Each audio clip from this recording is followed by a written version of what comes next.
এটাই হলো প্রমাণ যে আল্লাহ পাক কোরআন নাজিল করেছে আর হেফাজত করার দায়িত্ব আল্লাহ পাক কুদরতি জিম্মায় নিয়েছে। এর অর্থ হচ্ছে যতই কোরআনের কপি জ্বালিয়ে পুড়িয়ে শেষ করে দেওয়া হোক না কেন, লক্ষ লক্ষ কোটি কোটি হাফেজকে আল্লাহ পাক সারা বিশ্বর মধ্যে রেখে দিয়েছে। কোরআনের কপি পাতা কাগজ পুড়ে কি হবে, হাফেজ আরো সৃষ্টি করে দিবেন আমার আল্লাহ। জোরে বলুন আল্লাহু আকবার। ওই আবু ইউসুফ 30 পারা মুখস্থ করেছে কোরআন শরীফ। সেই সময় হুজুর ডাক দিয়ে বলতেছে, বাবা তোমার 30 পারা কোরআন শরীফ মুখস্থ হয়ে গেছে, তুমি বাড়িতে যাও, আগামীকাল থেকে তোমাকে কোরআন শরীফের ব্যাখ্যা শিখাবো। কি বাবা? কোরআন শরীফ অর্থ শিখাবো, কোরআন শরীফ ব্যাখ্যা শিখাবো। তুমি বাড়িতে গিয়ে তোমার আম্মার কাছ থেকে দোয়া নিয়ে আসো, যাও। ছোট মানুষ যাচ্ছে মরুভূমি, আপনার যারা দেখেছেন মক্কা মদিনায় খালি আপনার পাথর আর বালু আর গরম, যেরকম ঠিক কিনা, ওগুলো জায়গায় খালি পায়ে আপনি হাঁটতে পারবেন না, প্রচন্ড গরম। ওই ছোট বাচ্চা যাচ্ছে বাড়িতে, মরুভূমি এলাকা, আরব দেশ, পায়ের জুতা ছিঁড়ে গেছে, এখন সামনে যাইতে পারতেছি না, ওই জুতাটা নিয়ে ছোট বাচ্চা বসে আস। একটা মানুষ জিজ্ঞাসা করছে, এই বেটা তুমি এখানে বসে থাকো কেন রাস্তার পাশে, বাড়িতে যাও না কেন? কোরআন শরীফটা বুকে নিয়ে চুপ করে বসে আস। তে বলে, চাচা আমার এই জুতা ছিঁড়ে গেছে তো এই জন্য আমি বসে আছি, সন্ধ্যা হলে যখন সূর্যের তাপ কমে যাবে সেই সময় আমি আস্তে আস্তে হাঁটি হাঁটি পা পা করে আমি মায়ের কাছে যাব, বাড়িতে যাব। তখন বলতেছে, বেটা ওই সামনে এই কিছু দূরে এই সামনেই একটা বাজার আছে, বাজারের মধ্যে একটা মুসি আছে, ওই মুসির কাজই হলো জুতা সেলাই করে দেওয়া। তোমার জুতা নিয়ে যাও তার কাছে, তোমার জুতাটা সেলাই করে দেবে, যাও, বসে থাকা লাগবে না। সেই সময় ছোট বাচ্চা জুতাটা হাতে করে নিয়ে ওই বাজারে গেছে। বাজারে যাওয়ার পরে দেখতেছে একজন মুসি বসে আছে। মুসিকে দেখে কয়, আসসালামু আলাইকুম চাচা, কেমন আছেন? মুসি এখন কই, ক্যারে আমি কত ছোট থেকে আমি এখানে জুতা সেলাই করি, কোনোদিন তো আমার কেউ সালাম দেয় না। এই মানুষ সালাম দিল। আমরা মাদ্রাসার ছাত্র, আমাদের জিজ্ঞাসা করে, হুজুর আপনার মুক্তবের অনেক ছোট ছোট বাচ্চারা, আমরা হিন্দু মানুষ, আমাদেরকে সালাম দেয়। সুবহানাল্লাহ কোন? এ তো আর হিন্দু মুসলমান দেখে না, হুজুর শিখাইছে সালাম দেওয়া লাগবে। ও এখন যাক পায় তাকে সালাম দেয়। আল্লাহু আকবার বলেন। মুসি এখন তাকায়, কই বাবা আমার সালাম দিল। তে বলতেছে, বাবা কি কও? ওই চাচা আমার জুতা ছিঁড়ে গেছে, জুতাটা সেলাই করে দেন। মুসি এখন বলতেছে, আমার কাজই তো জুতা সেলাই করা, আমার কাজই কি? জুতা সেলাই করা। আমার ভাইরাম, আবু ইউসুফ জুতাটা দিল মুসির কাছে। মুসি আবার জুতা নিয়ে ওই ভোর দিয়ে জুতাটা সেলাই করার পরে এবার আবু ইউসুফের কাছে দিবে। আবু ইউসুফ হাত বাড়াইছে, এবার বলতেছে, ও ছোট্ট বাচ্চা, জুতা তোমার সেলাই করে আমি দিয়েছি, এই জুতা সেলাই করার বিনিময় মাত্র 4 আনা। কয় আনা? ছোট বাচ্চা আবু ইউসুফ বলতেছে, বাবা ও চাচা আমার কাছে তো কোনো টাকা নাই, আমি আপনারা কেমনে 4 আনা দিব? মাদ্রাসার ছাত্র, মাদ্রাসায় পড়তে পড়তে সরল সোজা হয়ে গেছে। মাদ্রাসায় যারা কোরআন পড়ে তারা অত প্যাসপুস বোঝে না, কিন্তু বাঙালি ছেলে মেয়েরা তারা কিন্তু প্যাসপুসের হাফেজ। জোরে বলুন ঠিক কিনা? স্কুলের ছাত্ররা কিন্তু প্রচুর প্যাস বোঝে। আপনার কবেন একটা, ওই যা বাড়িতে লাগাবে আর একটা। জোরে কোন ঠিক কিনা? হেডমাস্টার ক্লাসে যাওয়ার পর দেখতেছে এক ছাত্রের নাম হলো কালু। এই কালু আসছে, মাথায় তাল দেয় নাই, মাথার চুল উস্কো খুস্কো। হেডমাস্টার এখন করছে, কারে এই তোকে বাইক কি তাল নাই, মাথার তাল দেয় পারিস না, খালি মাথায় আছে তাল ছাড়া আসিস কে? এই কথা কইছে। ওই কালু এখন বাড়িতে আসে, কই মা আমরা বলে জীবনে তাল কিনি না, হাঙ্কা আব্বা বলে জীবনে কোনো তাল কিনে নি, আমরা বলে তাল খাই না, তাল ছাড়াই বলে খাই। তো এখন মা কই, কারে এত বড় কথা কে করলো রে? ওই হেডমাস্টার কইছে। কই এত বড় কথা কালকে স্কুলের সময় দেখা মনে, আমরা তাল কিনি না খাই না, কি করি দেখা মনে। পরের দিন যায় একেবারে 1 পোয়া বোতল তাল ছেলের মাথা ঢালে দিচ্ছে, পুরা গা সুপসুপা করে দিচ্ছে, যা দেখা যা সারো, আমরা তাল খাই কি খাই না। আবার 1 পোয়া বোতল হাতত দিছে, ওই বোতল নিয়ে যাবি, কিছু দূর যাবি আর মাথার দিবি, যাবি আর মাথার দিবি, দেখাবি আমরা তাল খাই খাই না। মানে সার কইছে একটা, ওই বাড়িতে এসে উস্কানি লাগিয়ে দিছে আরো, বুঝেন নাই? ওই এখন কালুর তো পুরা গাও তালে একবার তাল তালা হয়ে গেছে। মাথা কিছু দূর যায়, ওই 1 পা বোতল দিছে, ঢালে ঢালে আর দেয়, ঢালে আর দেয়, বুঝেন নাই? এবার স্কুলে যা ব্রেঞ্চে বসে আছে, ওর 2 সিপ দেখাল তেল পড়তেছে, বেঞ্চে বসছে, বেঞ্চ পর্যন্ত তেল দিয়ে একবারে চুপচুপা হয়ে গেছে। হেডমাস্টার ঢুকে এখন দেখে রে এরা কে রে, এই শয়তান তোকে আমি তাল দিবা কইছি, তাহলে তুই তাল টালা তো হবা কইনি। এবার হেডমাস্টার রাগ করে বাঁধলে একটা মারছে বাড়ি, বুঝছেন, একটাই বাড়ি মারছে। ওই এখন বই ফেলে তো ও মারে বাপকে কয়েক মারছে দৌড় বাড়ি। আসলে ওই বাড়ির যায় নাই, কি করে নাই, বাড়িতে না যায় হেডমাস্টার যে রাস্তাতে যায় ওই রাস্তায় জাঙ্গাল রাস্তা, ওই জাঙ্গাল রাস্তা ধানের খাতের মধ্যে চুপ করে বসে আছে। হেডমাস্টার কখন আসে? হেডমাস্টার ভাঙ্গা একটা সাইকেলে ঠট্টরা সাইকেলে যাচ্ছে এখন পেডেল করতে করতে, ওই ধান খাত থেকে যখন হেডমাস্টার কাছাকাছি আছে ওয়া করে একটা চিল্লান দিছে, বুঝছেন। হেডমাস্টার কাঁপতে কাঁপতে ধান খাতের মধ্যে পড়ে গেছে, পুরা গাও কাদো, অনেক দূরে যায়। এখন কালু কই হাঁক মারবেন না, ক্যাঙ্কা লাগে যান, বুঝবেন না। আমার ভাইয়েরা বলার উদ্দেশ্য হল আবু ইউসুফ ছোট বাচ্চা, সে মাদ্রাসায় পড়তে পড়তে তার ব্রেনটাও সরল সোজা হয়ে গেছে, সহজ সরল হয়ে গেছে। আবু ইউসুফ এবার বলতে, চাচা আমার কাছে তো টাকা নাই, আমি টাকা কোথায় থেকে দিব, টাকা নাই। এদের খেয়াল করেন, আমার দিকে খেয়াল করেন ভাই, এখানে আসছেন আমার দিকে খেয়াল করে কথা শুনেন। আবু ইউসুফ বলতেছেন আমার কাছে টাকা নাই। ও চাচা আমি 30 পারা কোরআন শরীফ হাফেজ, আপনার জন্য সূরা ফাতিহা পড়ে আমি দোয়া করে দিব, আপনার ব্যবসার মধ্যে বরকত হবে, আপনার কাজের মধ্যে বরকত হবে। এবার মুসি বলতেছে আমি সূরা ফাতিহা বুঝি না, আমি চাই সারানা। বলে চাচা, আবু ইউসুফ মনে মনে চিন্তা করতেছে মনে সূরা ফাতিহা ছোট হয়েছে এই জন্য চাচা রাগ করেছে। ও চাচা আমি আপনাকে সূরা বাকারা পড়ে দোয়া করব, আপনার হায়াতের মধ্যে বরকত হবে, ব্যবসার মধ্যে বরকত হবে, টাকার মধ্যে বরকত হবে। এবার মুসি বলতেছে আমি সূরা বাকারা বুঝি না, সূরা ফাতিহা বুঝি না, আমি শুধুমাত্র বুঝি 4 আনা পয়সা, আমার 4 আনা পয়সা দাও, জুতা তুমি নিয়ে যাও। তখন বল চাচা আমার কাছে 4 আনা নাই, আমি আপনার জন্য 30 পারা 10 পারা কোরআন শরীফ পড়ে আপনার জন্য আমি দোয়া করব। এবার মুসি বলতেছে 10 পারা বুঝি না, 40 পারাও বুঝি না, 4 আনা পয়সা চাই। আবু ইউসুফ এবার চিন্তা করলো আমার কাছে চালানি হলো 30 পারা, আর এই বেটা কই 40 পারা পরে দোয়া করলো কাম হবে না, তাহলে তো এখানে আর কোনো ওয়াজ করে কাম হবে না। আবু ইউসুফ এবার চিন্তা করতেছে আমার হুজুর বলেছিল এই কোরআনের দাম অনেক বেশি, অনেক দামি একটা জিনিস তুমি মুখস্থ করেছো, যার মূল্য পৃথিবীতে দেওয়া সম্ভব নয়। একটা 4 আনা পয়সা একটা জুতার সেলাই করার দামই যে কোরআনের হয় না, এই কোরআন সেবার পড়বো না, জীবনটা আমি যা নষ্ট করছি বাকি জীবন আর নষ্ট করব না। এবার আবু ইউসুফ কোরআন শরীফটা বুকে নিয়ে জুতা ওখানে রাখে চলে গেল, বাড়িতে যাওয়া বাদ দিয়ে মাদ্রাসায় চলে গিয়েছে। যাওয়ার পর হুজুরকে ডাকতেছে, গভীর রাত হুজুরকে ডাকে। হুজুর দরজা খোলার পরে বলতেছে বেটারে তোমারে আমি বলছি আগামীকাল সকালবেলা আসবি, আজকে রাত্রিবেলায় কেন আসলে? সেই সময় ছোট বাচ্চা ডাকতে বলতেছে হুজুর জীবনে যা ক্ষতি করছি যা আমার ক্ষতি হয়ে গেছে আর আমি ক্ষতি করতে চাই না। আমার মাথায় যে পাগড়ি দিছেন, লান পাগড়ি খুলে লান, যেভাবে দিছেন সেভাবে খুলে লান। এই কাপড় পেঁচে দিছেন আর কোসেন যে কোরআনে অনেক দাম, আমার এত বড় জীবনটা আমার নষ্ট করে দিচ্ছেন, সামনে জীবন আর নষ্ট, যা হয়েছে আবার তাফসীর আবার অর্থ, আমি আর পড়বই না কোরআন শরীফ, খুলে নেন, যেভাবে লাগে দিয়েছে সেভাবে নেন, আমি আর পড়বো না। হুজুরকে কারে পাগলামো মাতলামো করিস কারে, কি হয়েছে? বলে হুজুর এই কাহিনী, কোরআন শরীফের দাম আপনি বলছেন অনেক বেশি, জুতা সেলাই করার পরে 4 আনা পয়সা কোরআন শরীফের দাম হয় না। কলাম যে সূরা ফাতিহা পরে দোয়া করে দেবো কাম হবে না, সূরা বাকারা কাম হবে না, 10 পারা কলাম কাম হবে না, 40 পারা পড়লেও নাকি ওই 4 আনা পয়সার দাম হবে না। এই কোরআন শরীফ পুরো লাভ আছে, এর অর্থ শিখবো না হুজুর। হুজুর এবার কান্দার কই আল্লাহ তোমার কোরআন শরীফের মর্যাদা তো আমি বুঝি, কিন্তু এই ছোট বাচ্চারা আমি কেমনে বুঝাবো?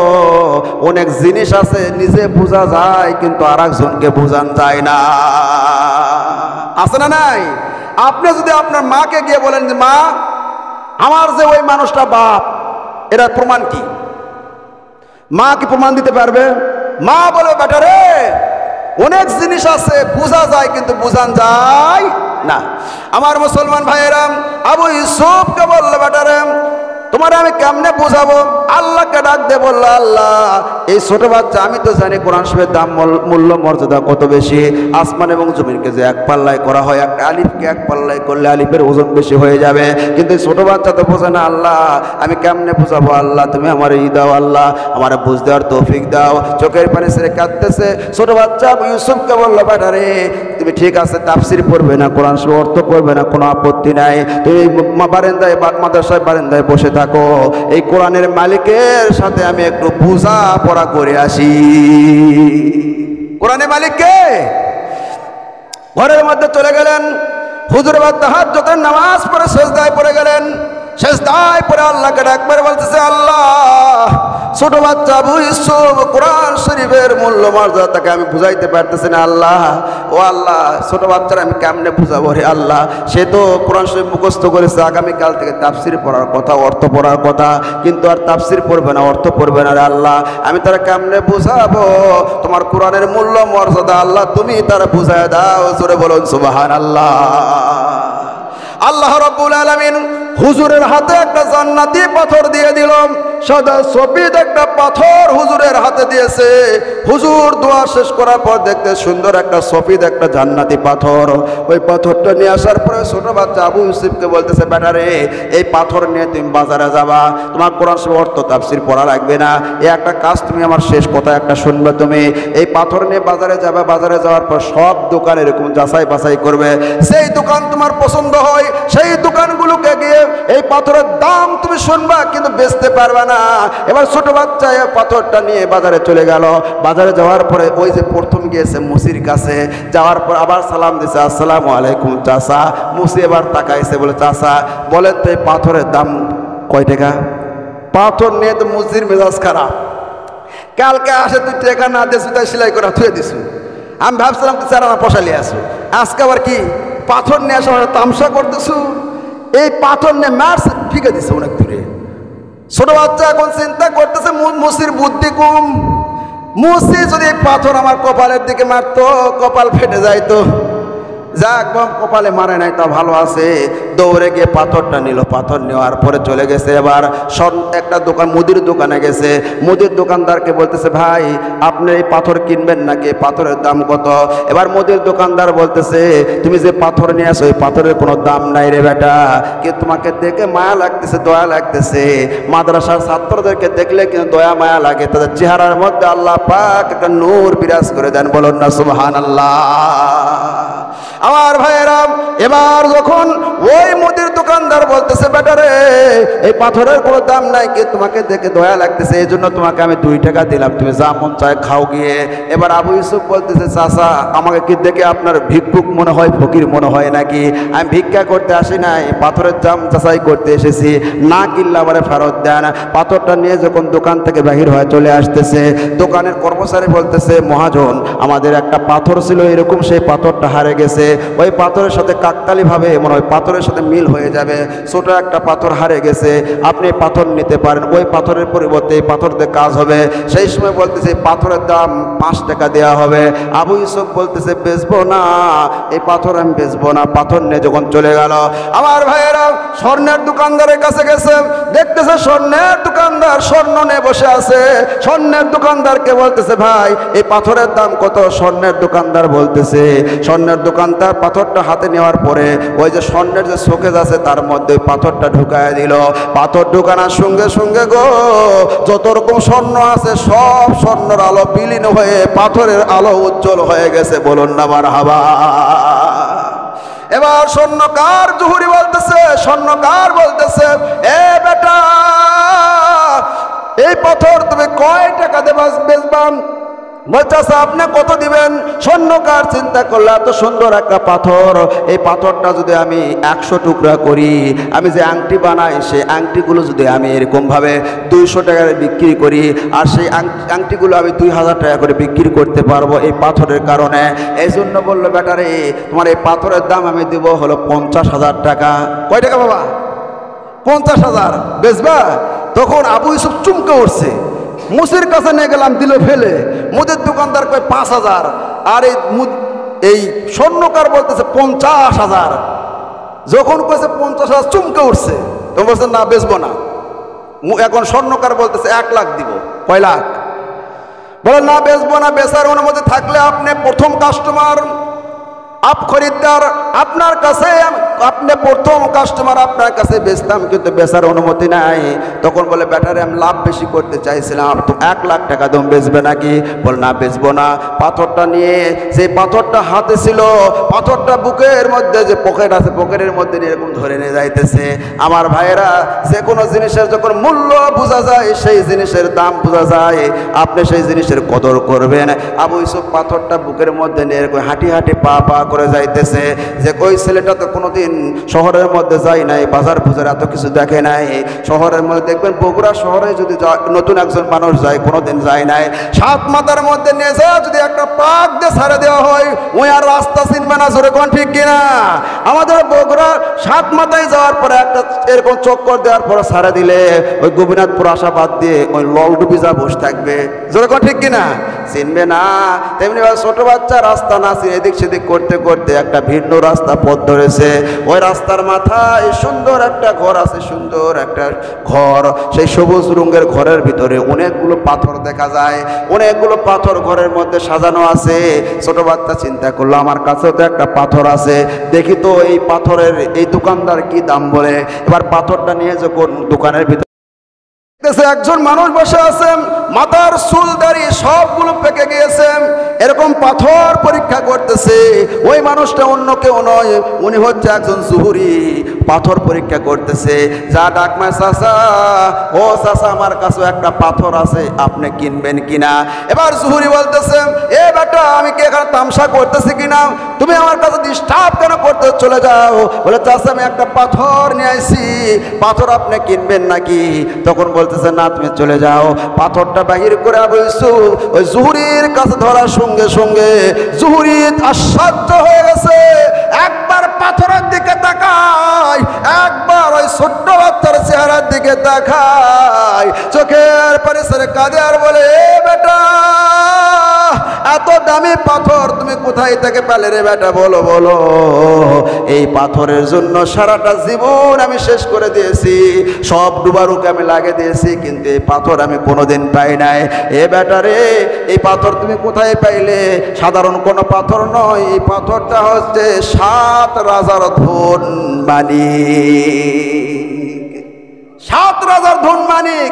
আমার এখানে যত লক্ষ লক্ষ কোটি কোটি টাকার পাথর আছে, সমস্ত কোটি কোটি টাকা তোমাকে আমি দিয়ে দিব, তোমার এই পাথরটা আমাকে দাও। জোরে কোন সুবহানাল্লাহ। আমার ভাইয়েরা, এবার ছোট বাচ্চা বলতেছেন না না আমি পাথর বেচবো না। বলে তুমি এই কোন ডুবারু তোমাকে এই পাথর দিয়েছে রে বেটা বলো? তখন বলে ডুবারু নয়, ডুবারু নয়, আমার হুজুর দিয়েছে। আর বলেছে এই পাথর তুমি বাজারে নিয়ে যাবে, দাম যাচাই করবে, কিন্তু বিক্রি করতে পারবা না। ও চাষা আমি তো বিক্রি করবো না। বলে না রে বেটা, হুজুর বলিস না, হুজুর বলিস না, ডুবারু বল। এই ডুবারু ছাড়া এই পাথর কেউ পাবে না। এবার বলতে তোমার হুজুরের কাছে আমাকে নিয়ে চলো। ওই ছোট্ট বাচ্চার সঙ্গে ওই জুহুরি পাথর নিয়ে ওই ছোট্ট বাচ্চাকে নিয়ে আবু ইউসুফকে নিয়ে মাদ্রাসায় বারান্দায় চলে আসছে। আসার পর ডাক মারছে, আসসালামু আলাইকুম। ইয়া আসসালামু আলাইকুম হুজুর, আপনি কি বাড়িতে আছেন? আসেন। দরজা খুলে দেওয়া হলো। দরজা খোলার পর দেখতেছে এই হুজুর অন্য কোনো হুজুর নয় গো, ইনি হচ্ছে নোমান ইবনে সাবেত, ইমামে আজম আবু হানিফা। সুবহানাল্লাহ। জুহুরি কান্দার বড় হুজুর, এত দামি পাথর আপনি ছোট বাচ্চার কাছে কেন দিয়েছেন? এই বাচ্চাকে পাথরের মূল্য বুঝবে? হুজুর কান্দার বলে, ও জুহুরি, তুমি যেহেতু পাথর বেচা কিনা করো, তুমি এই পাথরের মূল্য বুঝো, কিন্তু আমার এই ছোট বাচ্চা বোঝে না। এ বাবা, তুমি এই পাথর নিয়ে গিয়েছিলে, এই পাথরটা এই বাচ্চাকে দেওয়ার কারণ হচ্ছে 30 পারা কোরআন শরীফ মুখস্থ করেছে। এরা আমি বলছি আগামীকাল থেকে তাফসীর শিখাবো, অর্থ শিখাবো, কিন্তু গতকাল একটা ঘটনা ঘটে গেছে যে বাড়িতে যাওয়ার সময় তার জুতাটা ছিঁড়ে যায়। জুতা সেলাই করার জন্য একটা মুসির কাছে যায়। মুসি সেলাই করার পর তার কাছ থেকে 4 আনা পয়সা যায়, কিন্তু আমার এই সন্তানের কাছে 4 আনা পয়সা ছিল না। সে বলেছে, চাচা আমি সূরা ফাতিহা পড়ে দোয়া করব আপনার জন্য, আপনার 14 গোষ্ঠীর জন্য। তখন বলছে হবে না। তখন বলছে সূরা বাকারা পড়ে দোয়া করব। বলে হবে না।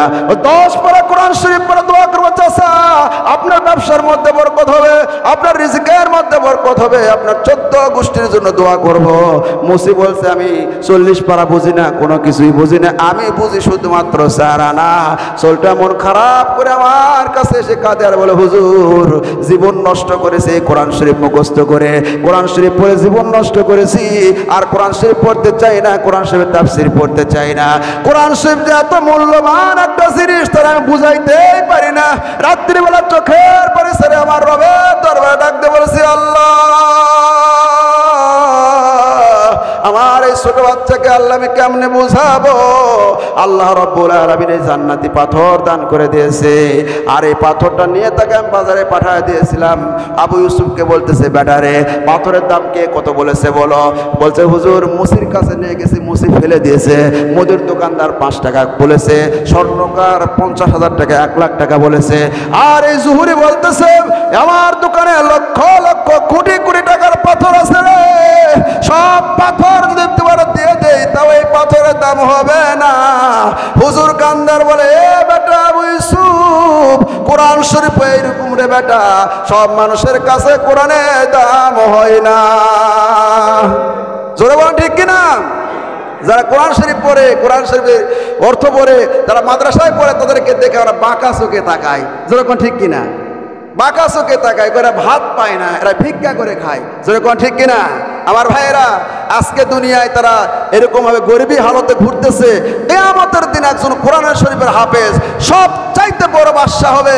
তার বাবা মাকে আল্লাহ রাব্বুল আলামিন নূরের টুপি পরাইয়া মধ্যে মেম্বারের উপর বসায় রাখবে, যেই টুপির আলোতে সূর্যের আলোর চাইতে বেশি হবে। জোরে বলেন আল্লাহু আকবার। আপনি কি ভাবতেছেন? এরা কিয়ামতের দিন বাদশা।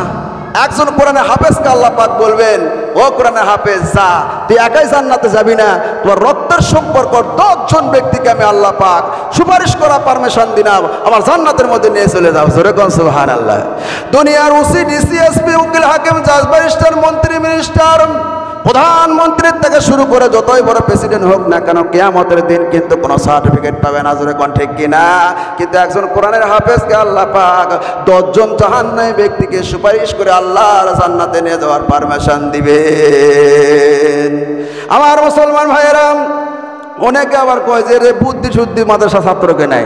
এদের যা বুদ্ধি আছে আপনার বুদ্ধি তাও নাই। যদি বুদ্ধি ব্রেন না থাকতো, অত বড় একটা কিতাব আপনাকে তো সূরা ফাতিহা দেওয়া হয়েছে 1 বছর আগে, এখনো সহি করে কোয়া পারেন না। জোরে কয় ঠিক কিনা? দেনা সিরাতাল মুস্তাকিম এখনো সারা পারেন নাই।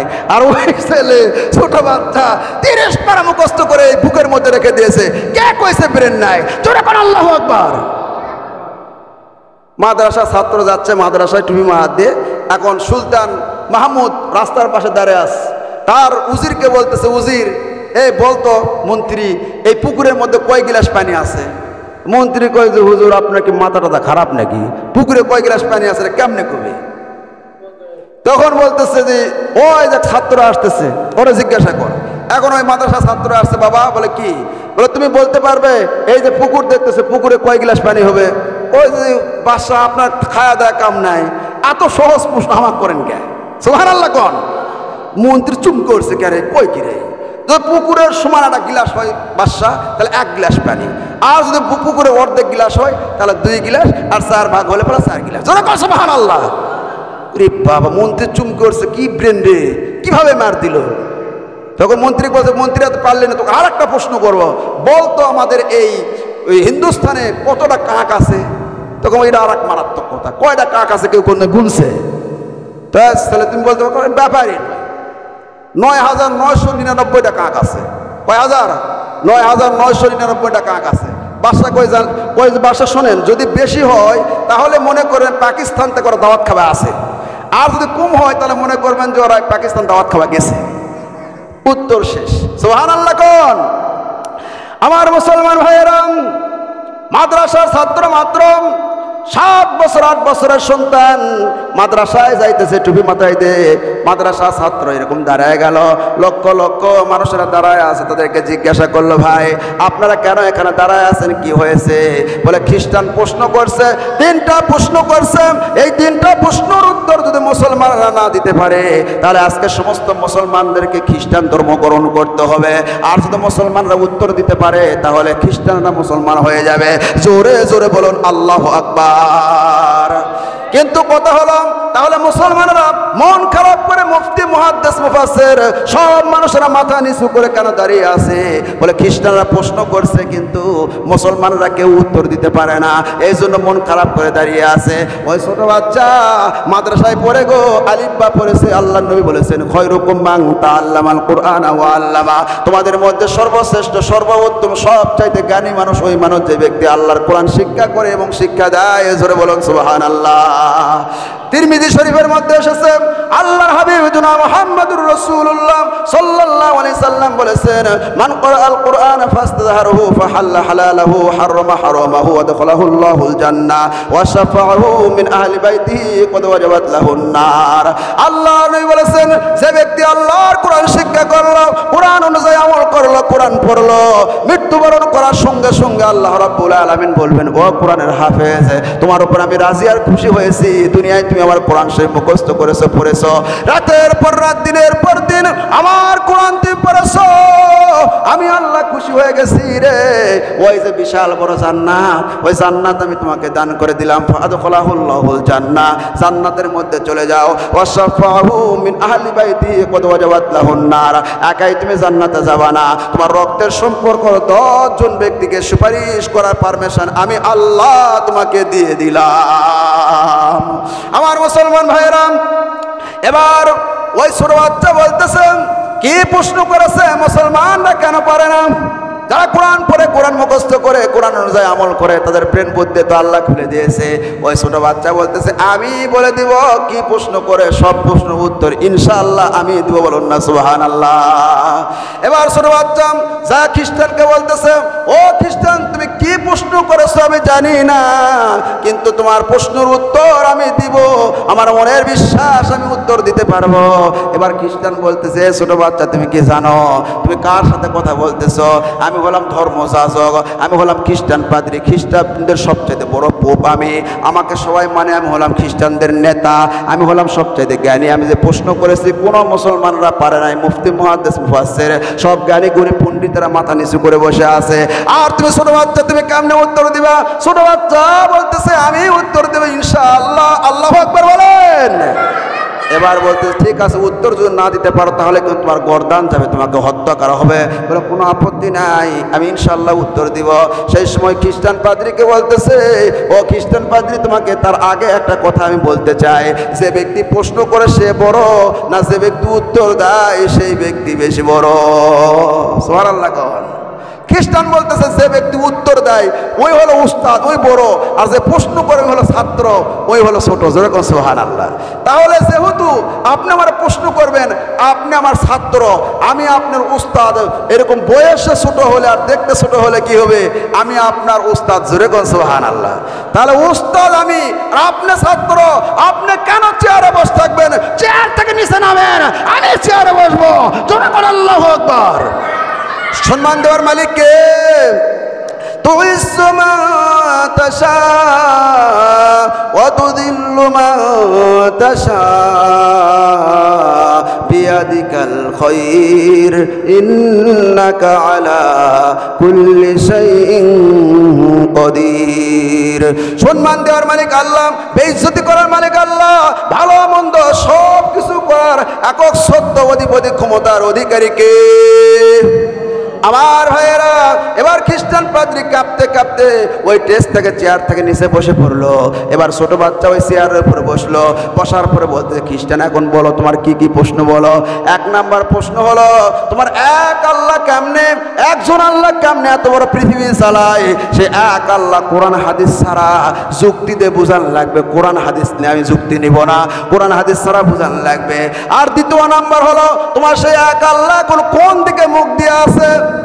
3 নাম্বার প্রশ্ন হলো, তোমার এক আল্লাহ এখন কি কাজ করতেছে? এই 3টা প্রশ্ন উত্তর দেওয়া লাগবে। যেমন প্রশ্ন তেমনই উত্তর হবে। জোরে কোন ঠিক কিনা? প্রশ্ন যেমন উত্তর তেমন। একজন বলতেছে ভাই ওই আকাশের মধ্যে ওই ওলা কি দেখা যায় এরকম ভাবে ধোঁয়ার মতো, এত ধোঁয়া কেমনে গেল ওঠে? ম্যাঘ দেখে করছে কি আকাশে ধোঁয়া কিভাবে গেল? পিছনে লাত্তি মারে কই বেটা জানিস না ওই যখন চুলা জ্বালায় মা বোনেরা ওই চুলার যে ধোঁয়া হয় ওই ধোঁয়াগুলো সব আকাশে জড়ো হয়ে আছে। কই ভাই হলেও হতেও পারে। ওই মানুষ যখন ওই বকরি গরু নিয়ে যাওয়ার পর খুঁটা পুঁতে ওখানে যে মাটিটা খুঁটার পরে ওখানে যে মাটিটা চলে যায় এই মাটি যায় কোটি। আর একজন লাত্তি মারে কই বেটা জানিস না ওই যে হিমালয় পাহাড় উঁচু হয়ে যাইতেছে এখানকার মাটি ওঠে যা পাহাড় হচ্ছে পাগলা। যেমন প্রশ্ন তেমন উত্তর, যেরকম ঠিক কিনা?